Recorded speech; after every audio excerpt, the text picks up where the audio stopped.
podcast I go on does it that way. There we are, and we are live again. Episode 36. I missed the boys. I know that we're back on schedule with Tuesday 7 o'clock. I know last week we were on a Monday. It's happy to be back at Tuesdays, but we got the master of trench play. A lot of trench play guys, big trench play guys on this podcast, including Eric. I know he's smiling in the background. That we got a special episode though. But boys, I missed you. I know I've been a little absent in the chats, but I've been pretty busy grinding my balls off over here. Someone's got to work. It's not Bobby. Exactly. Yeah, the funny thing is, every time I call Bobby, what are you doing? Still building these damn frames. I was gonna say the funny thing about that comment is I would trade my days for a lot of y'all's right now. It's been insane, and it's getting hot again. So it's like, dude, we've been sweating our ass off this week. It was 45 degrees up here, so you're right. It is getting hot. It was 80 today. 80. And no, it was just muggy. It wasn't even like sunny. It was just like standing around sweating. You didn't even have to move to sweat. But I'm excited. Huh? Were you in the Gulf of America? No, I'm just in South Louisiana, but okay. It's tough down here. Well, let's get this fucking show on the road, boys. Let's get going, boys. I'm putting the helmet on as always.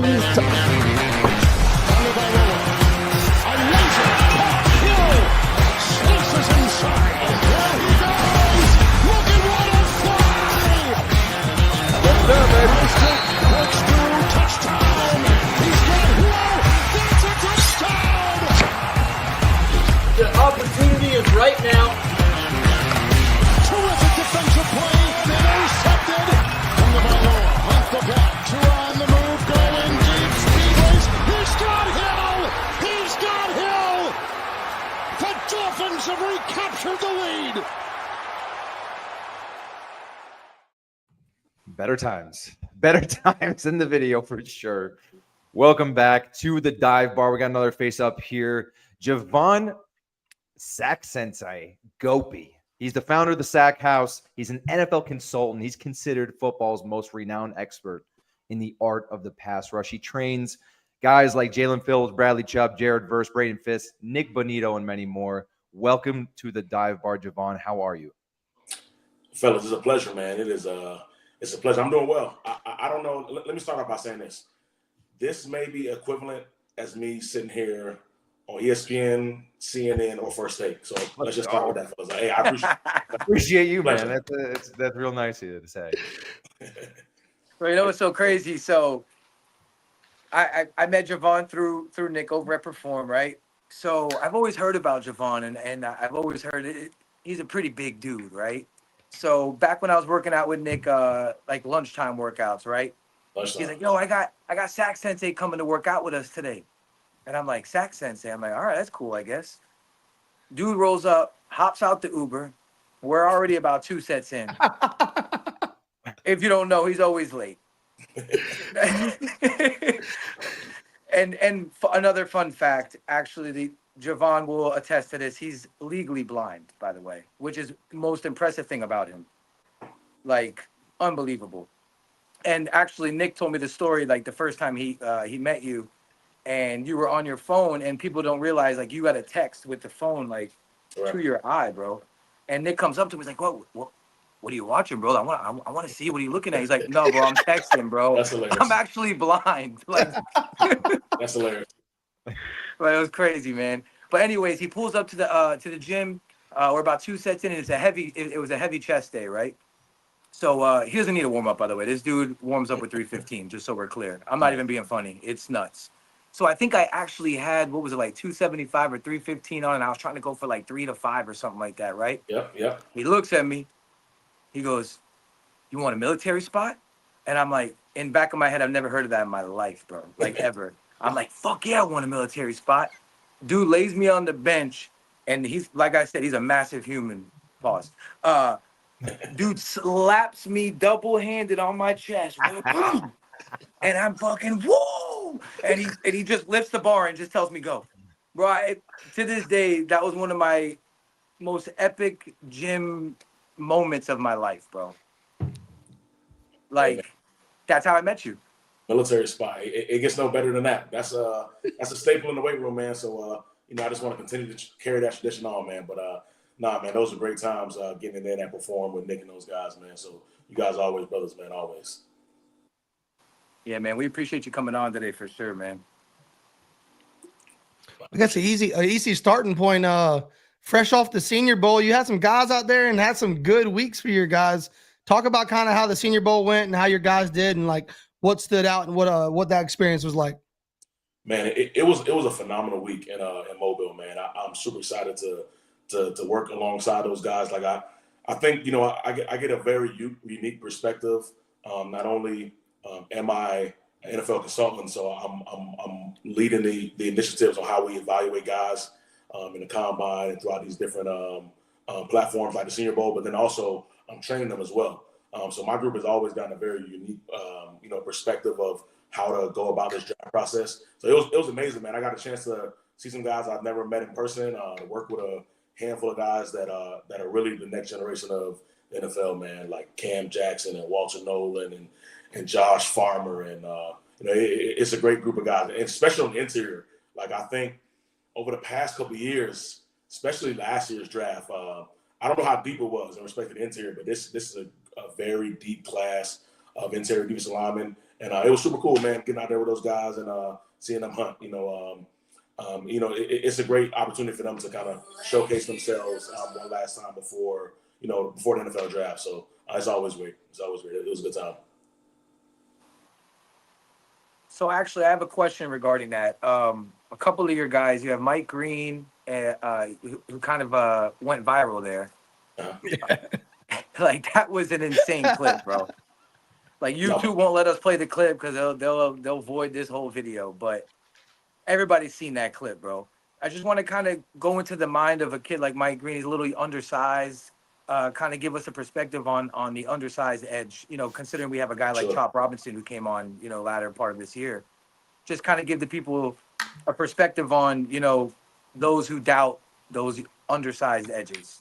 Nah, sure, man. Like, it's funny because you only see on YouTube the big bull rush when he blew the guy up, but it's the moves that he did previous to that set all that up, man, which is phenomenal, man. Now, Mike Green, man, if I could put my money on it, I think Mike Green is going to be one of the best pass rushers once he gets to the NFL because he's very polished. Over the past 2 years, he's had over 20 plus sacks. His last 2 years at Marshall didn't get a lot of the hype, not playing in the ACC or the SEC or the Big Ten. But he's a stud, and even bigger than that, he knows how to rush, and I think that's the biggest thing. The game in the niche of pass rush has grown so much, so a lot of guys are a lot more athletic, and they have moves, but still there's a lack of guys who understand how to put it together. And I'm telling you, Mike Green is a pass rush savant. So I'm super excited to see him hunt on Sundays, man. Like he really, I don't know where he'll go in the draft. He'll definitely be a first round pick, but anything would be lucky to have Mike Green for sure. Would it be crazy for a team in the top 15 to take him? It wouldn't, because it's you just need somebody to love you, right? And I think in those top 15 teams, I can just go off the top of my head. I know Charlotte and Atlanta are both two teams that are they were at the bottom of the NFL last year in sacks, so I know they need a pass rusher. So no, it's not crazy. I think coming up in the next few weeks, the NFL Combine, he can continue to raise his stock. If he goes and tests well, which I would imagine he will, man. But no, it's not crazy. I 100% believe Mike Green will be a day one guy, and he can definitely fall in that top 15 for sure. Another guy that sorry, go ahead, Ghost. I was gonna say it's funny you say that because I know a team in the top 15 who didn't have a lot of sacks this year and seems to fall in love with edge rushers every single year after year after year. And we're big fans of that team. It's Miami Dolphins. It always seems Miami's got their eye on an edge rusher, no matter what. It doesn't matter if it's a need or not. But speaking of Mike Green, everyone knows that a clip like that went viral. And you touched on something that I wanted to kind of bring up just from your expertise is that, the position itself, edge. I mean, I think edge became a term probably less than the last 10 years. you said physically, they're looking, guys are becoming more athletic. They're becoming, I don't want to say quote unquote smaller in the position, but they're more athletic in the position. But that speed to power that they have, they still have that ability to bull rush. Right. Do you think it's just the scheme fits around the NFL? Defense is changing. That's more of the prototype, in this generation of football. No, for sure. I think you hit it on the head. Like, first and foremost, pass rush is at an all-time premium right now, right? The quarterback is the highest paid position. So in order to be successful in the NFL, you got to be able to get after the quarterback.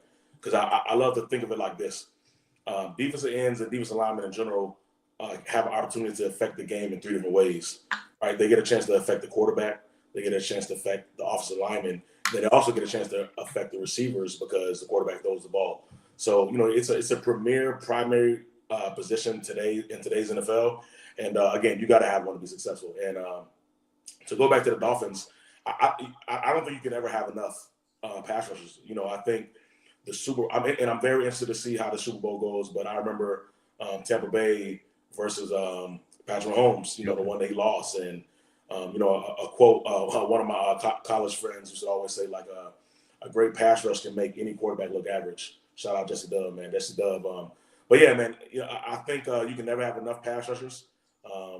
Dolphins have had some surreal injuries over the past couple of years with Bradley and Jaelan, man, and it's been very unfortunate. But those are 2 studs, man. They're gonna bounce back. So whoever they can add to that box, whether it's Chop Robinson developing over the next year, he got a chance to play a lot this year. To throw him in the mix with Bradley and Jaelan next year. I'm excited to see where it goes, but I don't think you can ever have enough pass rushers at all. And Javon, being from down here, you're a Dolphin fan, right?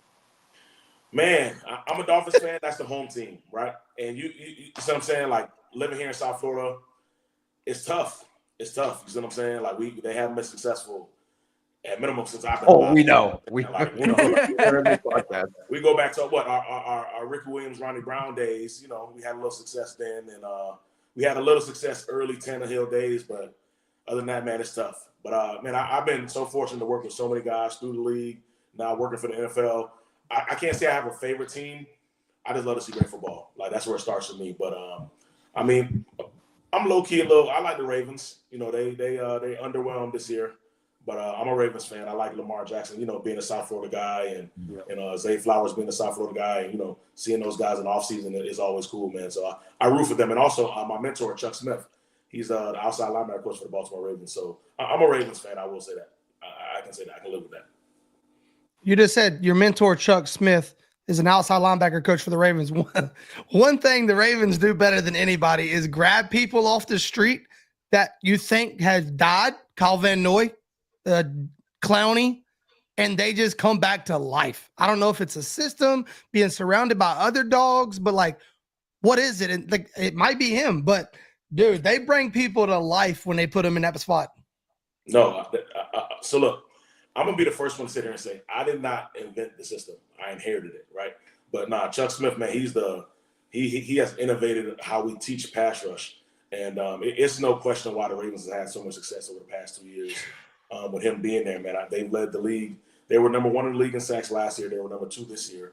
I believe they've had like 7 guys reach career highs. They've had 2 double-digit sack guys this year, 1 last year. It's 100% predicated to Chuck and just taking this system to the NFL, man, because you can literally build a pass rush from scratch. You just got to go by the system, man. So, it's undefeated. It's proven, man, from guys like Von Miller to Max Crosby to man, like I said, Chubb and Nik Bonitto and, so many guys over the years have gone through that. Albert Hainsworth, Ocean Manura.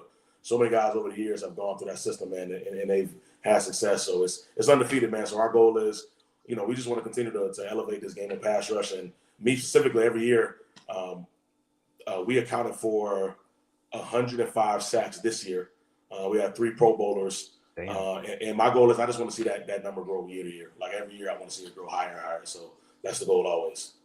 And to attest to what you're saying about the system, and I'll give you a little credit you might not give yourself. I mean, like you were just touching on, y'all had a guy who's in the running for a defensive player of the year in Bonitto. You got 2 guys that are both on the same team running for defensive player of the year on the defense. So like, man, it's been one hell of a run for you lately. No, definitely, man. But those guys make it easy. I will say that, man. I'll tell you this. I I've always said from day one, I didn't care to work with everybody. You know, I definitely want to work with guys who want to be great. And, you know, that's kind of, you know, the standard. And, you know, so I'm all about, you know, guys who want to be great, because it's never about the quantity, you know, because in respect to this game, it's all about production. So, you know, I want to work with guys who want to be great, who want to produce, and they make it easy, man. So, again, I'm just excited to see that number grow year to year. Speaking of wanting to be great and wanting to produce, you have another guy that's I believe is an absolute dog in Shamar Stewart. And unfortunately, his numbers didn't really account in college, but boy, oh boy, I would take him at 13 for the Dolphins. Like, it's a need. He's a dog, and he's versatile as hell. You want to just kind of touch on him a little bit for us, man? Like, meeting him, getting to know him. Like, how long have you worked with him? Man, I agree. Shamar Stewart is going to be, you know, a great pro for sure. The numbers may have not added up in respect to the sack department, but for him, it didn't really have to, because he did everything else, and, you know, he checked off every box. But man, that's one of my guys, man. Shamar Stewart, I've been working with him since he was in ninth grade. So it's been a long road, and it's so rewarding, man, to see, you know, just the evolution, not only as a player, but just as a young man, to see these guys grow. And young man, you said young man. Look at this dude. Yeah, I'm getting old, bro. I'm getting old. I know. You know, but it's cool, man, to see, you know, where he came from to where he is today. I didn't have any doubt he'd be in this position. You know, so it's something, you know, the script was written years and years ago. He's putting a lot of work. He's a great guy. He's you know, we use the term hood lover. You know, he always wants to give back to his people and take care of home. So I'm super excited for him, man. He's definitely will find himself top 15 in the next couple months in this draft. That's amazing, bro. I just need you to put the good word in with him, because I would love to get him on this podcast, bro. Oh, yeah. Oh, yeah, no, for sure. We're all about the trenches here at the dive bar. Oh, yeah, that's what it's about. And that's man. a unit, man. That kid's a unit. Especially on this podcast, and Dolphins fans in general, just begging, please just build this team from the inside out rather than outside in for once. And, you know, that's what we want. But Javon, when you're looking for, you know, just from your experience, when you're looking at a guy at an edge rusher, someone who's going to translate to the NFL, unless obviously the standout cases, you know, like Micah Parsons and all that get shot out of a cannon when they get in the league, it always seems to be like a slow ramp up. And by the end of the season, the rookies that are the dogs that have been drafted in you know, that year, they seem to come on towards the end of the year. Is that more of like, for example, I'll use Chop Robinson for example. I was always a Chop Robinson fan, and I was always a Chop Robinson fan. And, you know, some fans got on his case a little bit, you know, weeks 1 through 6. They were kind of jumping the gun a little bit, but then you just saw him ramp up towards the end of the season. But you see that a lot with a lot of the edge rushers. What do you think the hardest transition is for even like somebody that has all the tools, all the talent in the world from college to the NFL that causes that kind of ramp up? Is it just the speed of the NFL? Is it, you know, obviously everyone's just at that level, but just from your experience, what do you think that transition is like from an edge rusher from college to the NFL? Sure.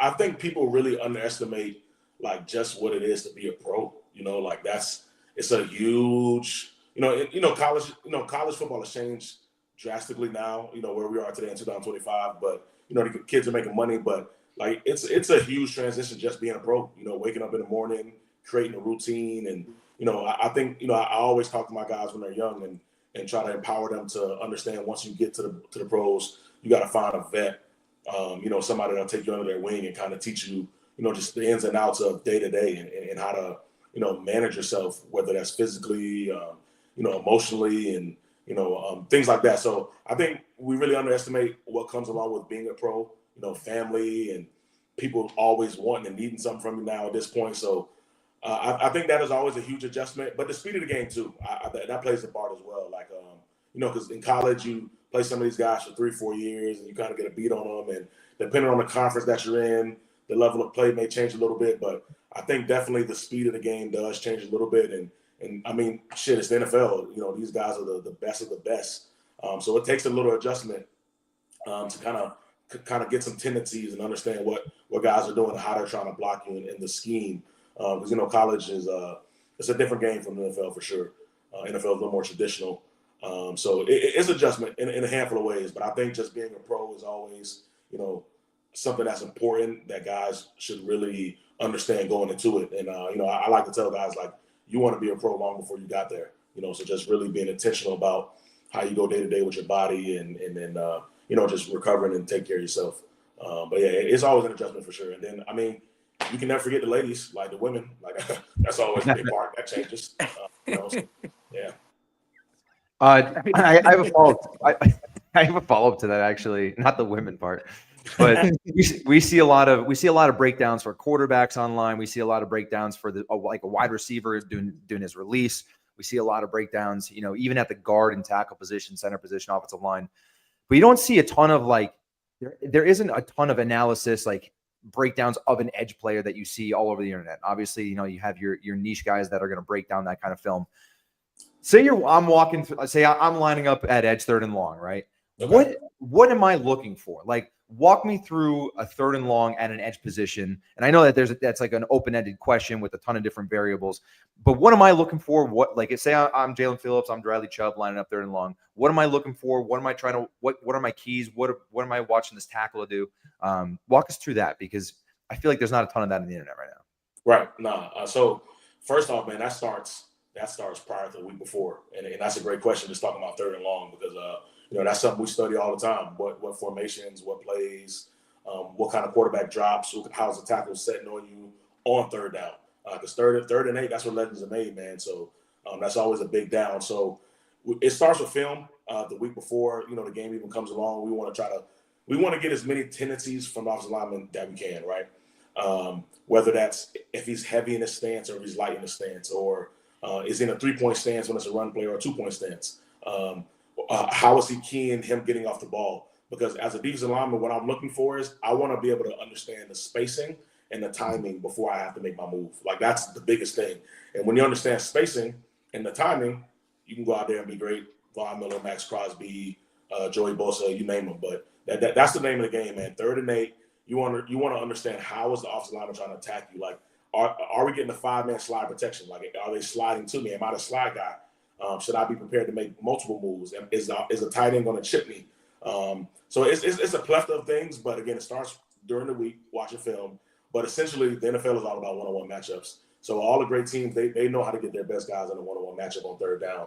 And now we're just playing chess. My best versus your best. You may try to get Jamar Chase in a one-on-one situation, but I got Max Crosby one-on-one against your offensive tackle. So it's a game of wills, man. But definitely we want to see and grab as many tendencies from offensive linemen on just timing and spacing.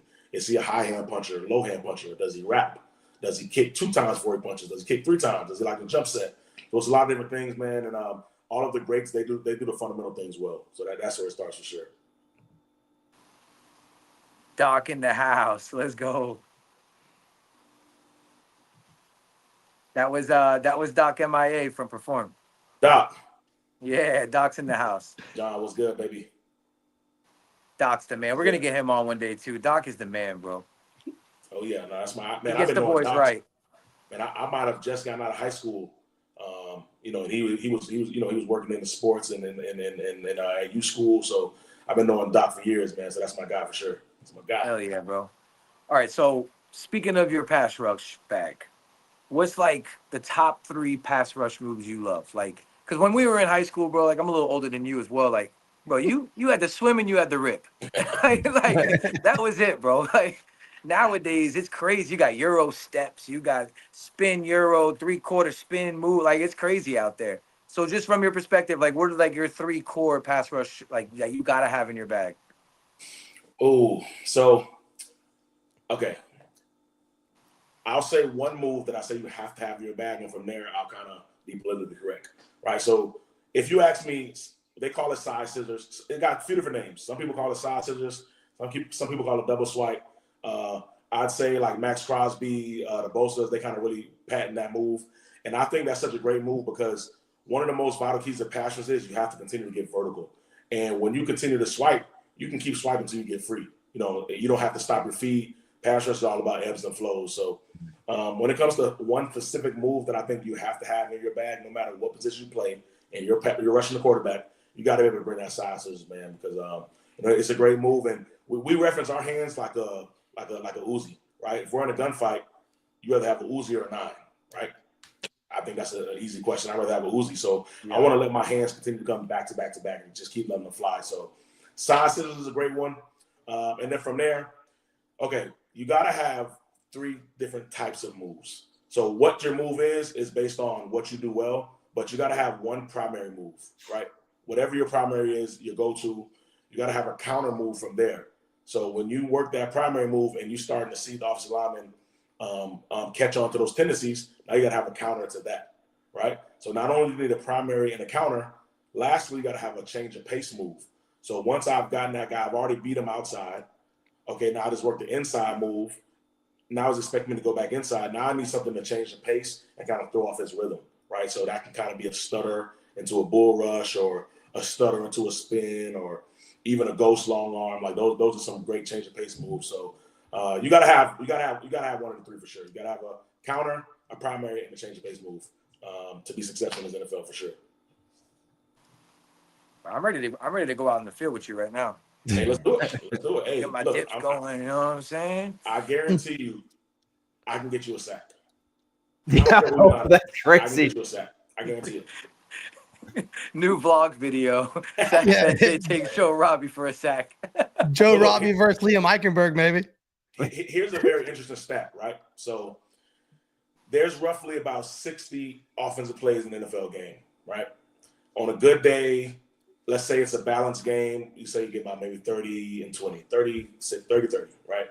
So as a defensive lineman, if you were to go 1 for 17 in sacks, right, you had to lose the first 16 as you won the 17. If you went 1 for 17 every single time, you would finish the season with 17 and a half sacks.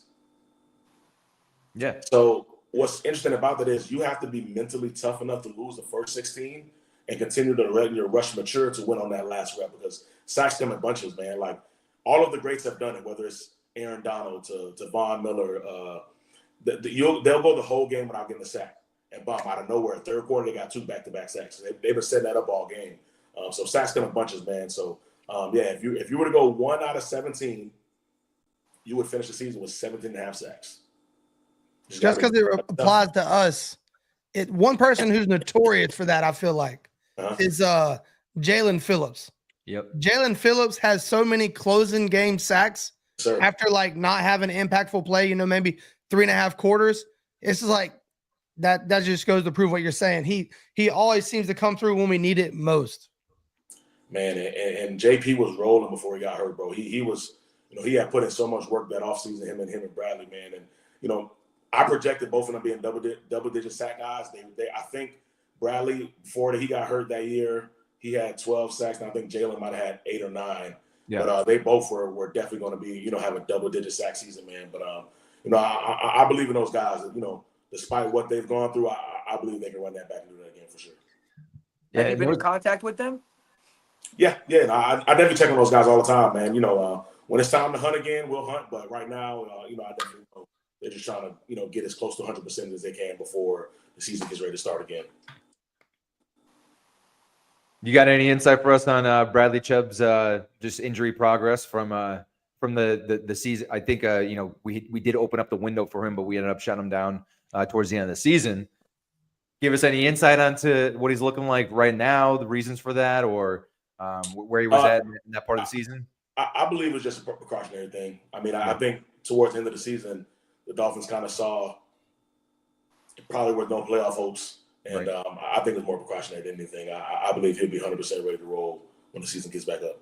So if in your just from knowing from Bradley and working with him and knowing him and being in contact with him, if Miami was in the playoff race, would he have, in your opinion, been activated? No doubt. I mean, I'll tell you this: it'd be hard to get him off the field. I can tell you that he is a, when I just think about mentally tough guys, and he's gone through so much in his career, man. Yep. His first year he came in the league, and I believe he was a double-digit sack guy, 12 sacks, and I believe the next year he kind of got plagued by the injury bug and kind of just been dealing with some knickknacks ever since. But I 100% believe if Chubb had an opportunity to play in the playoffs, you couldn't keep him off that field for sure. Yeah, and that was so tough at the end of the 2023 season. Like you said, like we had Bradley and Jaelan, they had slow starts in the 2023 season, but everything was coming together at the perfect time. Like towards the end of the season, it was like, holy shit, this is exactly what you want from your defense. This is exactly what you want from your pass rushers. You want to be 500 or above halfway through the season and then turn it on. And like everything was turning on for us. And then of course, the injury bug hits us, but yeah, they were looking unbelievable. It sucks because you just have like what ifs about the 2023 season. I think we were signing like Bruce Irvin.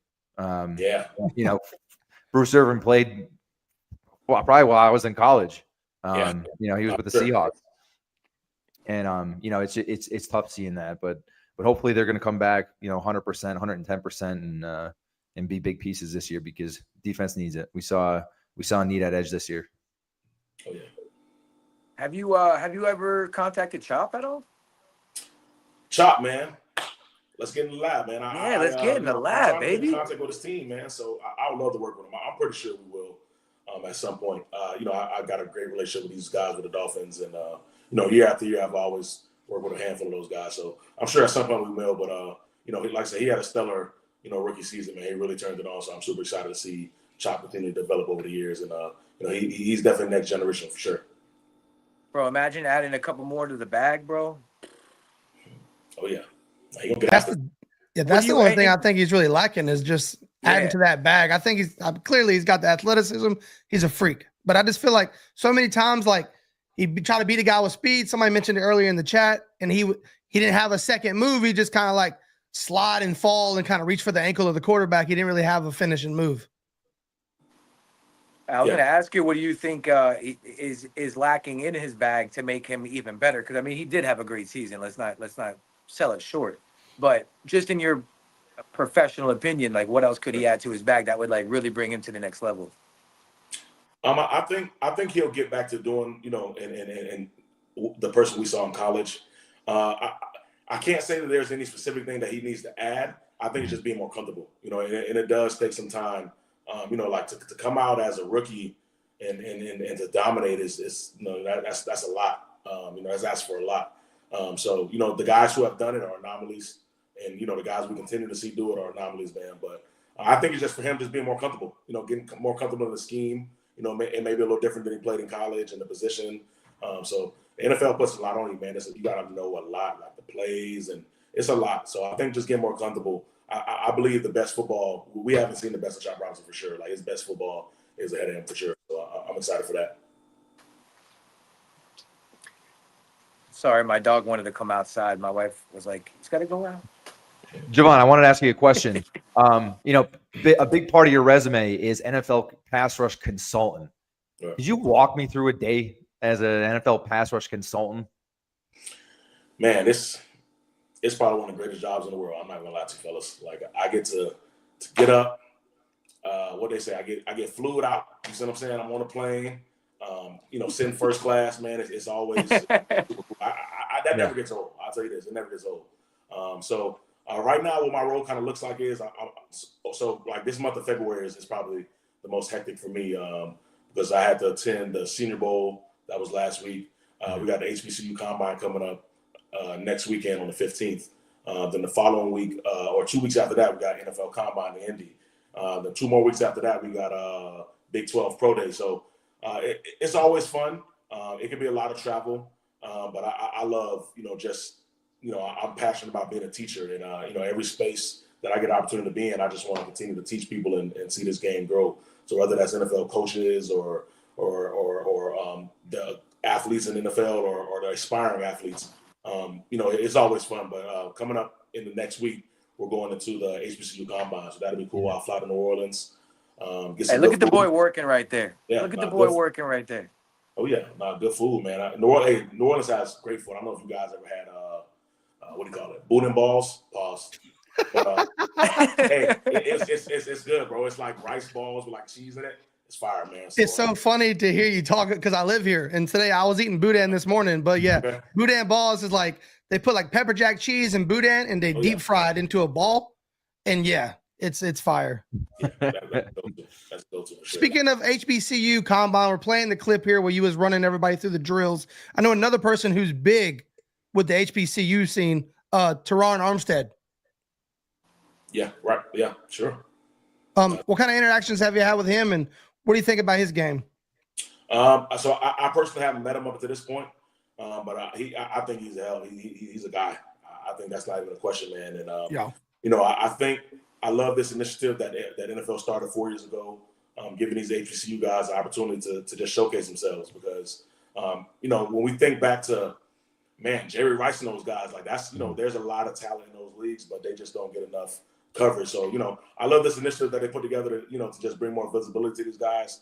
And year to year, we're just going to continue to see more of those guys step into the NFL and not just be on 53-man rosters, but, you know, have a huge impact. So, you know, I love it. I was HBCU guys. I attended a few different schools, but Lane College is one of the schools I attended.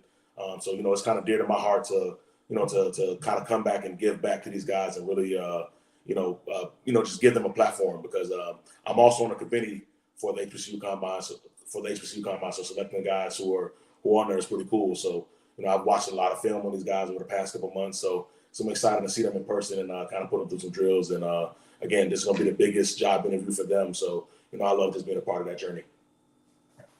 Who's the best guy in the trenches over there with the HBCU guys? Ooh, Elijah Williams. There's a guy right now at Morgan State. Elijah Williams, man. Remember the name. Elijah will be on somebody's roster within the next 2 months, no question. He was a undersized from an NFL perspective in respect to the height in the position. I think he's going to be a defensive tackle on the next level, but he played on the edge in college. But no, he's freaky, man. He got some freaky athleticism. He moves very well. He dominated their conference. So Elijah Williams, you guys would definitely see on somebody's NFL roster this summer. It's crazy to see like where you've come from, right? Like you went to Everglades High School, I went to Flanagan. Oh yeah. Cool. You hopped around colleges. Then after that, you're like, yeah, I'm gonna start training guys. Like, how did you meet your mentor, Chuck Smith? Like, how did it all really get started for you, bro? Like, because I mean, now you're on the field at the Senior Bowl, bro. Like, it's unbelievable to see. It's cool to watch. No, I'm more than blessed, man. And I tell people all the time when people ask me how did I get in this role, in this position, it's all God, man. Because I didn't even know this was an opportunity, you know, years ago. But it's funny. I met Chuck in 2019. It's interesting because I tell people, like, people think that I blew up fast, right? Because they think from 2019 to 2025 where we are today. But I had been training since 2014. I just wasn't making no money. You see what I'm saying? So, you know, the work's been put in, man. I fell in love with the weight room. Like, I was always a weight room guy, you know, just guy we met in the weight room. I love to see, like, bodies change. So I was always into, like, fitness in college. Like, that was one of my, like, side gigs. I would train people on the side and like girls, if they wanted to work out and stuff, I would do that stuff on the side. So I always fell in love with that. It was kind of just natural to who I was. And coming out of college, once football was over for me, my last year, it was just like, okay, you know, what's next? And, you know, I bounced around, did a few different jobs, worked security and did some things. But I was training at the time in 2014. You know, I guess I was just putting in a lot of the legwork and hours. And, you know, I happened to run into Chuck in 2019. It's funny, actually. I had reached out to him. I was like blowing him up on Instagram. Like I used to follow his Instagram and YouTube, and I had blew him up like over and over. Like, man, I would love to just get on the phone and talk football with you. And he would look at my messages, keep it moving, never responded. You know, but I'm Mr. Persistent. That's always been a staple of, you know, just kind of my genetic makeup, man, just being persistent and resilient. So I'm like, bro, I'm gonna just keep hitting him up. You know, and shit. That's what got me my wife. Why wouldn't that work, you know, for bachelor? So, you know, I just kept hitting him up, man. And actually, his apprentice, I would say, a young guy I used to work with him at the time, I reached out to him also. I was like, man, if Chuck's not going to reach out to me, then I'm going to reach out to the guy who works with him. And he actually wrote me back. And I told him the same thing. I love to just talk football. And he looked at my message. He was like, man, I'm going to talk to Chuck, and I'll get back to you. And maybe some months later, he reached out to me. He was like, man, you know, Chuck started videos. He you know, he kind of liked what he saw. You know, you got some work to do, but, you know, he wanted to invite you to come out here to Atlanta to train with him. And I was like, bro, like that, no question. I'll be there on the first flight. And man, the rest is history, man. Not first class though, right? Nah, I was on Spirit, bro. Nothing wrong with Spirit. I fly Spirit all the time to the games. But they're con artists, man. Because by the time you add those bags, you damn near paying for gas too. So it kind of gets ridiculous. Yeah. But yeah, man. The rest was history ever since then, man. He's been a vital, just instrument in my life, man. Not only just as an entrepreneur, but even as a father, and just I didn't grow up with a dad, so just I was always good at just asking questions and getting to learn things from people, and so he's been very instrumental for me in my life, man. Not only again when it comes to football, but just as a man. So I couldn't be more than thankful for Chuck, man, and what he's done for me and kind of paved the way. Because again, there's so many guys who are out here, teaching pass rush and wanting to see this thing grow. But it's nothing like a pass rush family, man. So I appreciate Chuck. I'm always gracious. Well, you said it yourself, Javon, that there's a ton of people out there trying to be a specialist in pass rushing, and it seems like everybody in today's day and age is a trainer of some sort, a specialist in some sort.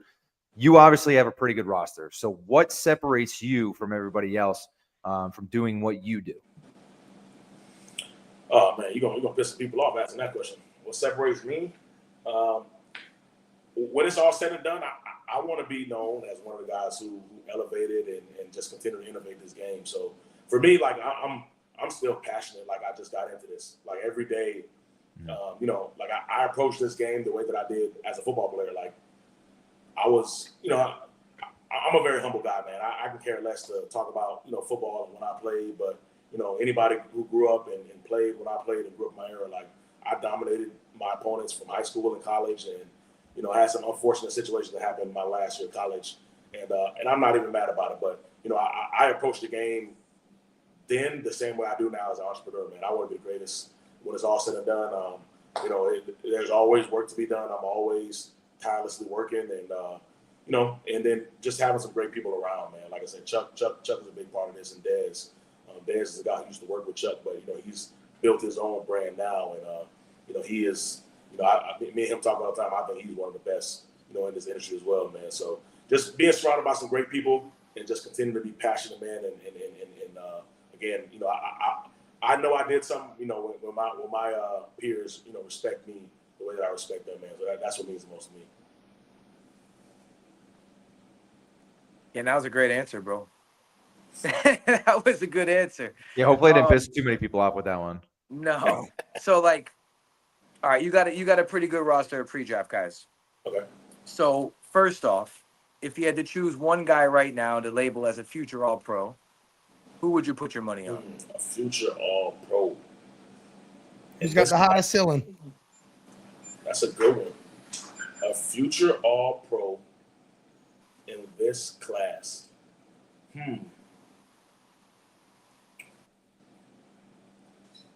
So we talked about Mike Green a little bit. I think Mike is going to be exceptional. I think Mike has a chance to be really good, and I'm excited to get with him. Once kind of the draft process gets over, and as he becomes a football player. But I think Mike Green got a chance to be very special. I think Shamar Stewart, again, someone else we talked about, can be as good as he wants to be, and I think he has a chance to rep the NFL as well. And another one, man, I don't even want to be biased, but I got a great group of guys. Like I got some guys, and out of the 13, you should be proud of it, bro. You should be proud of it. Yeah, out of the 13 we have this year, I believe I can see all those guys be on somebody's team. If not drafted as a free agent, and that's unheard of because it's not. The percent, only 1% of college players go to the NFL.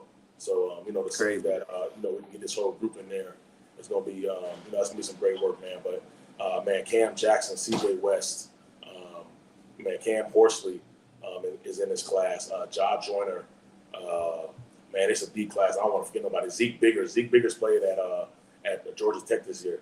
He's going to be a sleeper. Like he's 6'6", 315. He moves like a cat.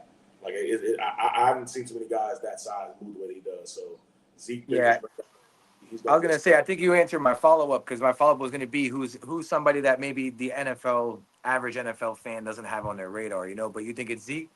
Oh yeah. And so CJ West is another guy who earned a lot of money this past week at the East-West Shrine Bowl. I can't see CJ going outside of the top 100. So CJ is one of them for sure.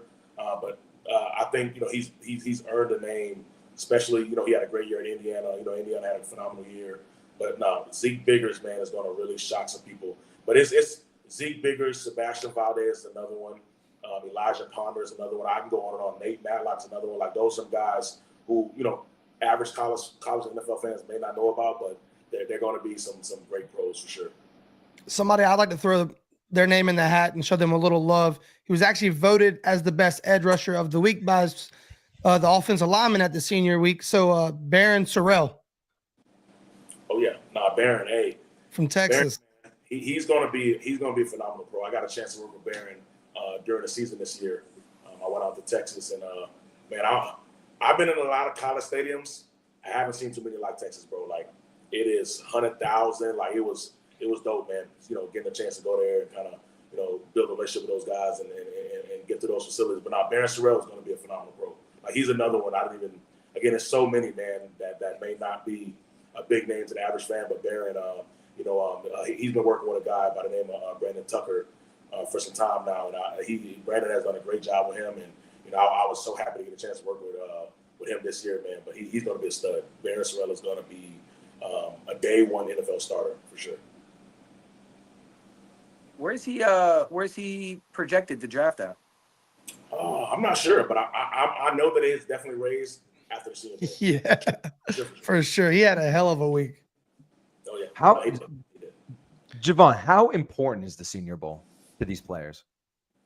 As like, in your opinion, obviously, like it's important. Okay, how impactful like could a standout performance boost a player's stock versus like a player that was highly touted, like say a top 10 player, and they just don't show out at the Senior Bowl? In your opinion, like when you're speaking to these players, going into the Senior Bowl, about the importance, do you focus on the importance of like individual performance, team performance, drill performance? What are you looking at? Oh yeah, no, definitely, man. That's the first thing we talk about is definitely understanding that this is an evaluation process and you're being evaluated on everything.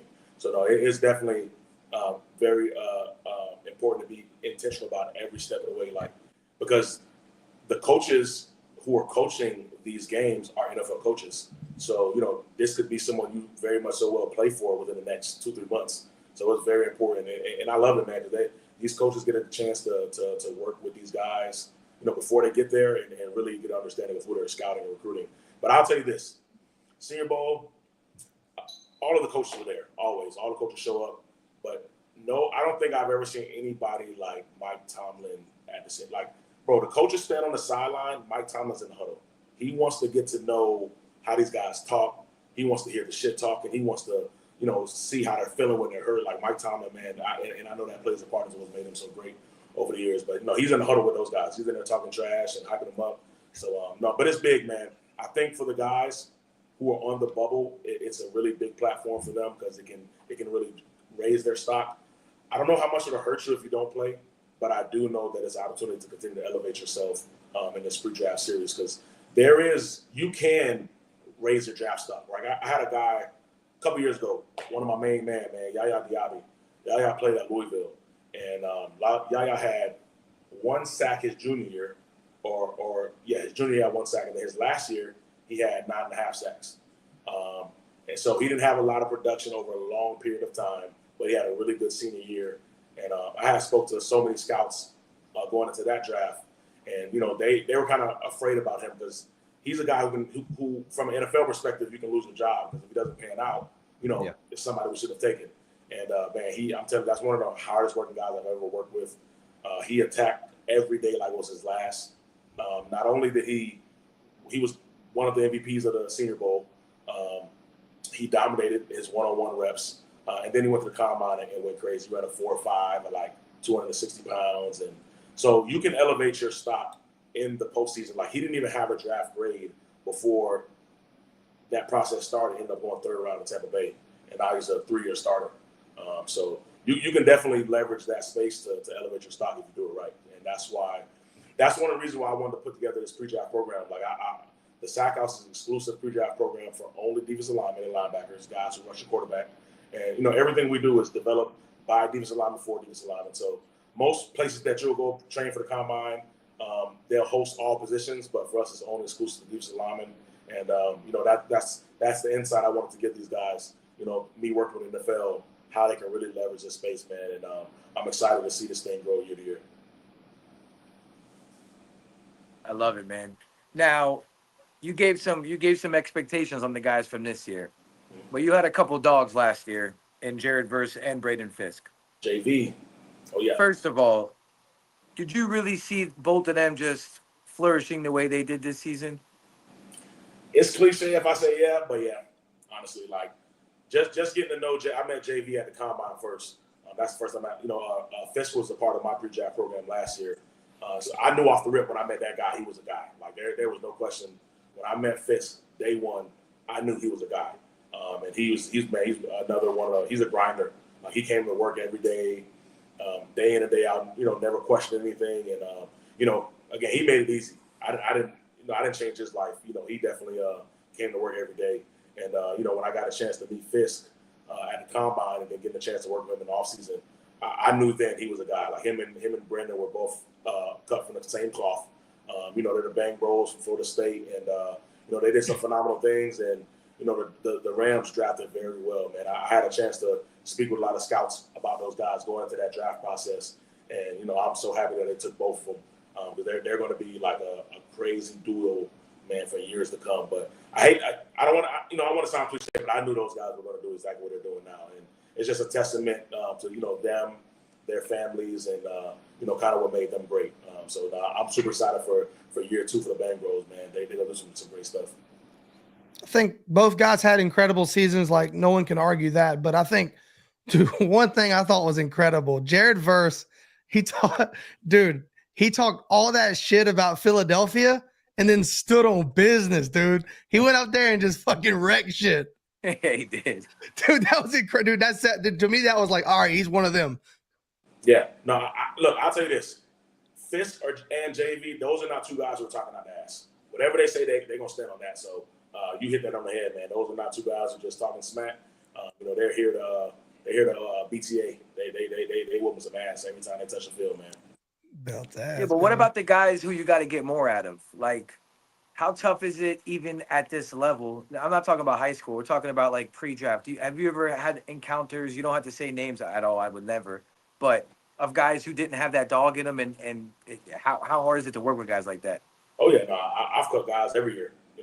Fortunately, for this class, it's been a great class, so we haven't had that issue. But over the past, I've been in this space for 6 years now. I've cut the guy every year, and more so because, man, I'm about production, like I said, and I want to be true to the agents. Those are the guys who are paying for these guys to leverage this space to get prepared. So I want to be true to them, so they know what they're getting. And if a guy doesn't meet the expectation, I'm first.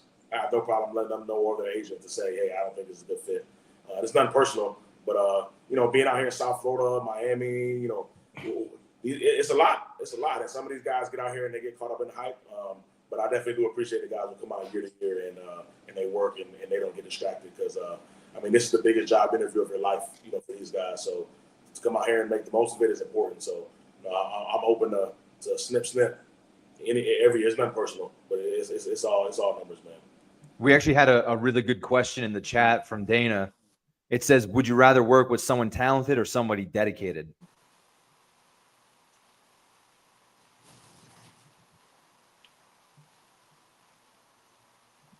I think you got a phone call.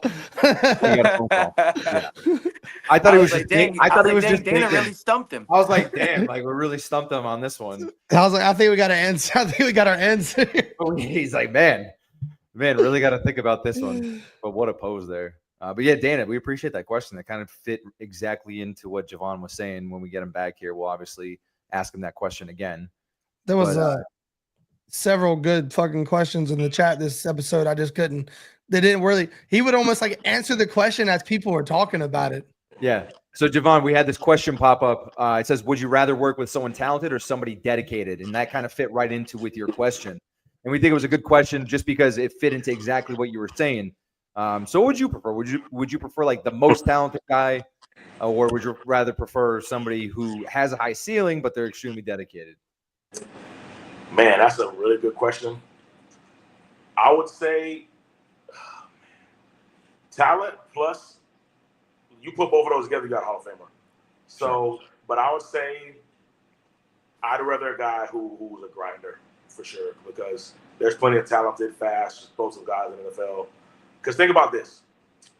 The guys who lead the NFL in sacks, it's the same 10 every year, just a different order. 1 year is TJ Watt, 1 year is Myles Garrett. Years to come, it's going to be Nik Bonitto every year. It's the same guys every year, man. It's just a different order. And that just speaks to that's a testament to the work they put in the offseason.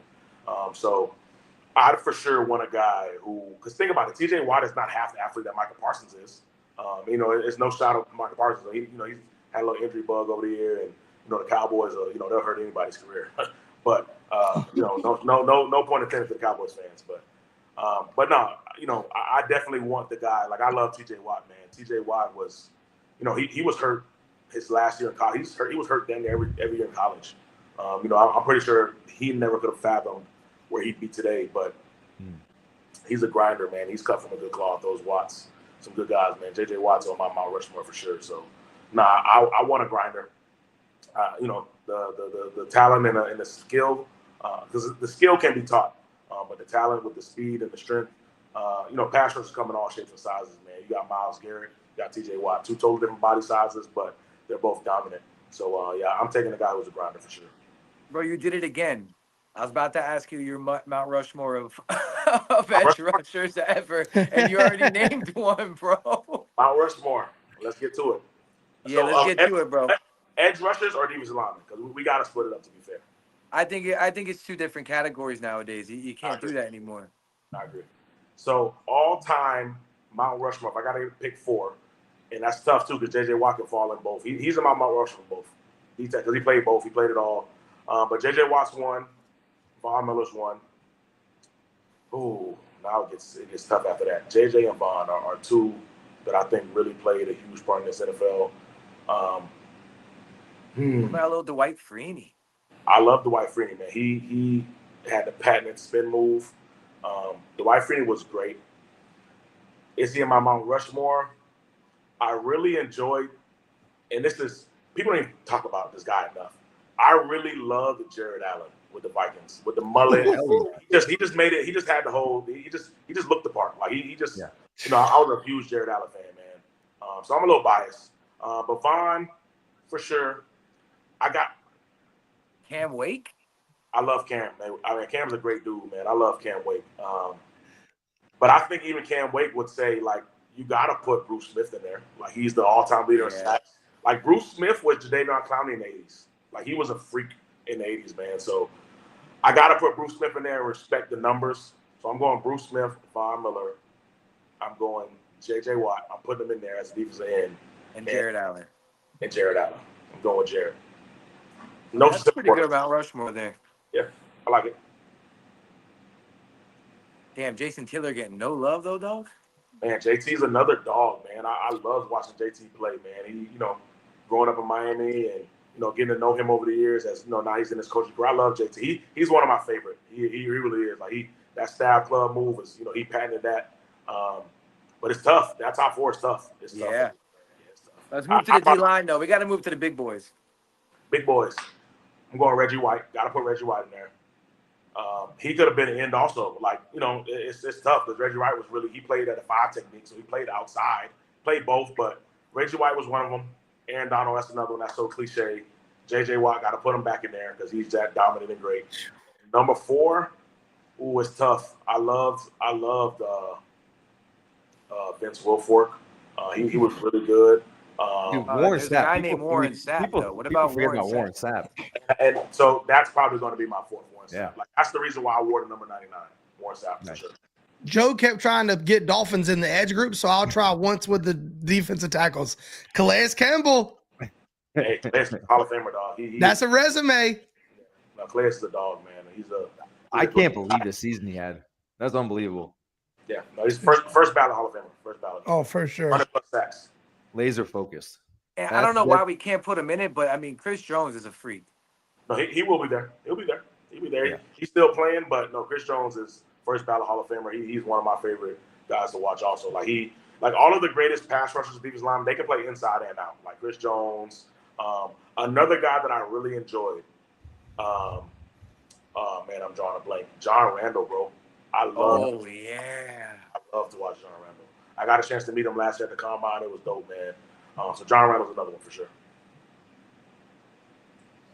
My last question, then I'll see if anybody's got anything else, and we'll get you out of here.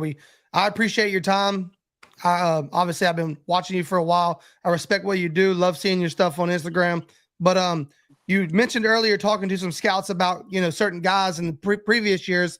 Did any player get a lot of interest, maybe from a Dolphins executive or anyone? For the Dolphins, we still got some time. We got combine coming up, so I haven't heard anything yet from the Dolphins camp, but we still got some time, man. But I'm telling you, there's a guy to watch out for, Josh Farmer. Josh Farmer's going to be a dog, man. He out of Florida State this year. I'm about to say FSU, yeah. Yeah, no, Josh Farmer is going to be – he can find his way in this first round. I don't see him going – I'm firing this guy. You can see Eric is behind the comments right now, pulling up every single Go Noles comment. Yeah, no, he's a stud. Josh Farmer's a stud, man. Stay on the lookout for Josh Farmer. You know what's really funny is you're naming all these guys, and it's kind of funny. There's this thing on Dolphins Twitter where it's, as I've been saying, I was first. I started the train. We got a ton of guys that we can pull this from now. Like, you gave us 7 guys that nobody's mentioned on the timeline yet. Right. And we got that on record right now. So we're definitely going to pull some of those when they pop off in the league, and I can't wait to do that. Oh, yeah. Definitely. Bro, this can't be the last time you slide on here either, man. I really enjoyed it today, man. Appreciate your time, bro. Hey, man, it's a pleasure, man. Like I said, I couldn't be more than thankful, man. You guys having me. I love the show, man. I've been watching, so you guys keep doing phenomenal things, man. We got it. We'll catch up probably like mid-season. And obviously you're going to get guys drafted. You're going to have some guys on teams, and just kind of evaluate where we're at halfway through. If they're popping off, what they've been doing better, what they're doing great already. It's going to be cool. It's going to be cool to have you back on from now until halfway through the season. Now let's do it, bro. We got to bring those guys to the gym, man. Military spot time, baby. Military. No, that's the way of passage with the Sack Sensei. Way of passage. That's how we get in. You want to be in the fraternity, you got to get a military spot. Oh, yeah. Appreciate it, fellas. All right, guys. All right. Thank you, everybody, for showing up. Appreciate you guys. Thanks for watching.